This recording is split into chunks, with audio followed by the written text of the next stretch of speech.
Tributes have been paid to the veteran broadcaster Robert Robinson, who's died after a long illness at the age of 83. He was probably best known for his role as quizmaster on the shows Ask the Family, Call My Bluff and Brain of Britain. Nick Higham reports.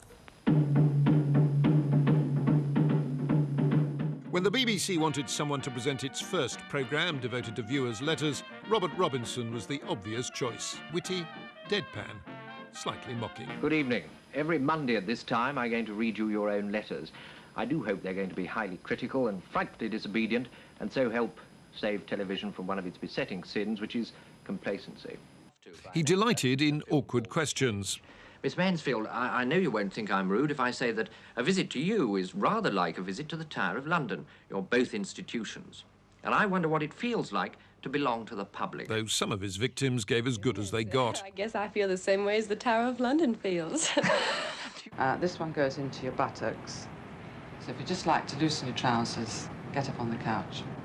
But he could make fun of himself as well. For one series, he travelled round India, starting in the BBC doctor's surgery, getting his injections.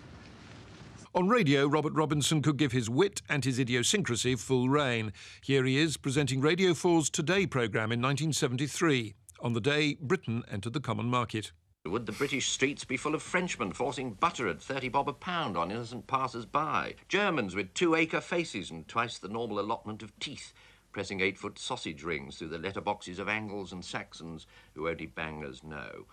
But no, not really. Not a dachshund barked. The outside world bore little evidence of the continental Sunday, and bacon and eggs, not Dutch cheese, is going to be served for breakfast as usual in Britain. But his style of programme making went out of fashion. He'd sometimes been accused of sneering. Eventually, he was left behind as television became ever more informal and less respectful. He turned to presenting quiz shows. Brain of Britain, Ask the Family, Call My Bluff. People think that all those names and all that's been said is the start of the game. It's not. That is. You get the first word when you ring a bell like that. He was a polite and genial host, a relic of a time when they were gentlemen on television. Robert Robinson, who's died at the age of 83.